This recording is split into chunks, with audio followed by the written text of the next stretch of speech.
name is Tim Bergen. I live in Templetooey, Thurles. Relatively close proximity to turbines, you can probably see in the background. So when the project was first proposed, was rolled out locally, people got a chance to see what the project was going to be like, where it was going to be situated. They had the mock-up of what it was going to look like. People did their own research then. I know myself, I drove to a turbine a couple of miles away. You know, there was issues with noise possibly, and I was probably 500 or 600 metres from a turbine, and there was a farm between me and it, and all I could hear was the tractor in the farm. There was no noise from the turbine. Initially, they do catch your eye, but after a while, it's the same as looking at a tree down the road. You don't see them, they blend into the background really. My own opinion is, on flat ground, they can be hidden very easily. If I was to move 400 or 500 yards from here, trees would cover off the turbines, whereas on high ground, they'll possibly stand out in the skyline all the time, and people will see them more. We have 24 odd turbines here.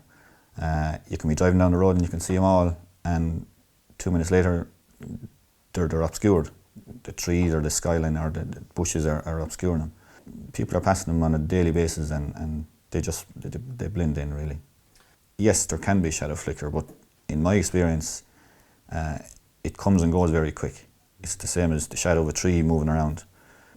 Before this, I wouldn't have seen them up close. I would have seen them in a distance. I would have seen them in other countries more so than here. I would have thought, looking at them in the distance, they're majestic. They're just there, like.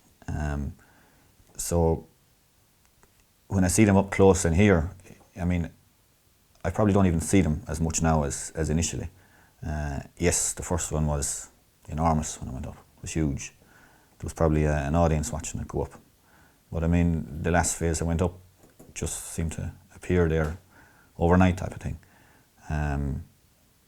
So look, people make up their own minds. That would be my opinion.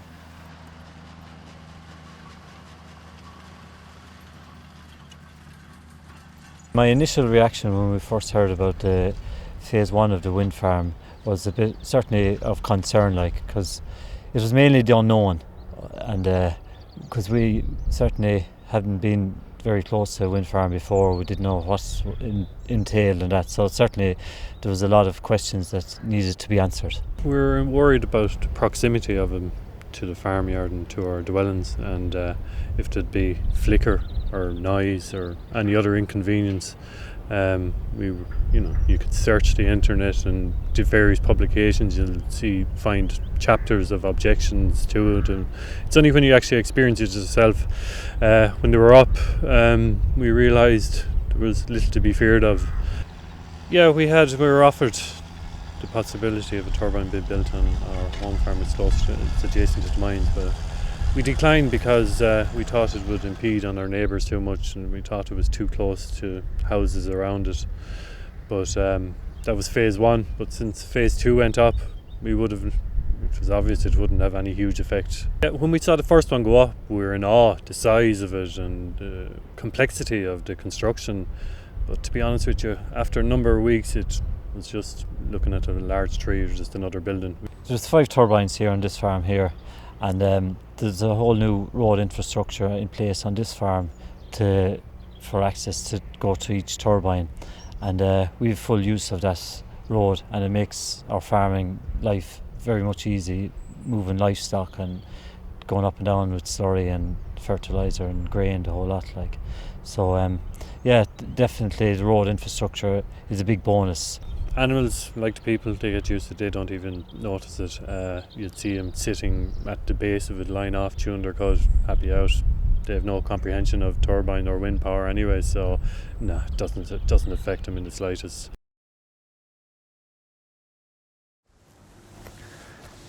Yeah, I'm standing here beside turbine number 17 on the Lachine Mine wind farm. We're on a reasonable windy day. There's probably about 6 or 7 metres a second wind, and the turbine is probably generating to about maybe 75% of its maximum output. And the sound is very minimum. It sounds like a swish sound. I suppose the initial reaction of the community was one of a bit unknown. They were taking a leap of faith into the unknown. we were still always a bit concerned ourselves, because I'm an engineer myself. You see things on drawings, but really until you see the final the product built, like anybody building a house or whatever, you see lots of things on drawings, but until it's built, that you get the comfort factor that what you've built is what you originally designed. And I can remember the first turbine that was built, and I happened to be working on that Sunday, and it was like as if guys came out from mass in about 3 adjoining parishes, and before I knew where I was passing up where the turbine was built, and there must have been about 40 or 50 local people there, and they're standing up looking at this thing. They were pretty amazed with engineering. They're pretty amazed that something like this could be built. I think if you speak to people in the community, there's a bit of sense of pride that the parish of Moyne is a green parish.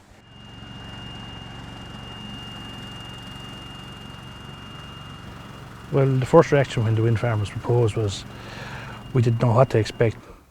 Well, the nearest one to us is about 900 metres, 900 to 1,000 metres, and it's up. It went up about in February, but it's only started spinning or working in the past maybe 6 to 8 weeks. There is noise near him when you go up near him, but you won't be standing under him, and it's just a swoosh.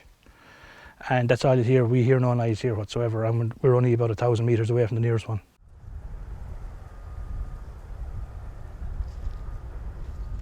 Well, initially when we heard that there were going to be turbines erected, there was a lot of different people had different ideas, and generally it was negative ideas that most people had. And an action group was actually set up here in Moyne, and a number of people were on the action group that they researched it, and some of them went to visit different places where there are turbines. And gradually over time, people came to realise that a lot of the things that were being said weren't based on fact. And any of the people that they went to see weren't dissatisfied with the fact that the turbines were there.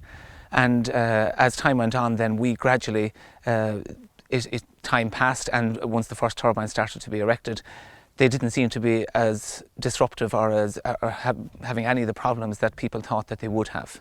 Now, we're actually here in Moyne Sports Field at the moment, and it's the home ground of Moyne Athletic Club. And we have a 400-metre running track. There's an infield then where the younger children run and where a lot of the adults run on grass as well. For an athletic club, we have a much smaller base than a GAA club. We used to have a lot of difficulty going around fundraising, and we found that we were knocking on the same doors again and again. Now, since the turbines came, every year there is a certain amount of money comes to the parish. That money contributes to the development of all capital facilities within the parish, not just the athletic club, but other organisations that have projects to develop. They help with the funding of those projects, which is an immense help, especially in these times. So the athletic club has benefited from developing indoor facilities as well as some of the outdoor facilities for our athletes. We distribute the money on the basis that the money is always spent on capital projects, so that there is a legacy, so that there is, years down the road, there has been a benefit from the turbines, as opposed to money that was freely available and spent, and then suddenly, if it's not there, it can't be done without. So really our key is that there's something to show after it, that it has benefited not me or my generation or my kids, but generations down the road would possibly gain from turbines in an area. Those legacies of the capital infrastructure that's been built in the community, like the mine will be gone, maybe the wind farm will be gone, but those facilities will remain, and they'll be there for future generations.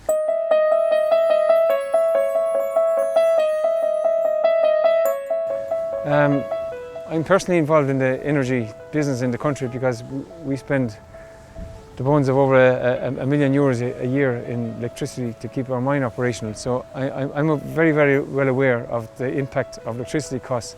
Now, wind turbines, in my opinion, they form part of the solution. They're not a full solution. And if I can quote a number of the people that we spoke to on our open day, was that they'd much sooner see a turbine spinning in the air than some kind of a facility pluming out smoke into the atmosphere. And I think based on that, and based on the impact, or based on the feedback we get from the community, like these turbines live in harmony with the people in a very, very rural agricultural community.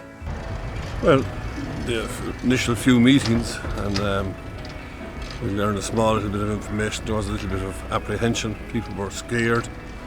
I didn't really know what to expect. But now that they're here and up and running, no problem with them. After maybe about a week or 10 days, they didn't even bother us. We were like a tree growing in your lawn. After a while you drive in a passage, you won't even notice it. They've fitted in extremely well. They're just like gentle giants just standing there in the countryside. Like the name Moyne means flat area of land, so it isn't your typical area where where turbines would be erected. So they just stand there, and it's a very gentle sound from them really. They're very inobtrusive really.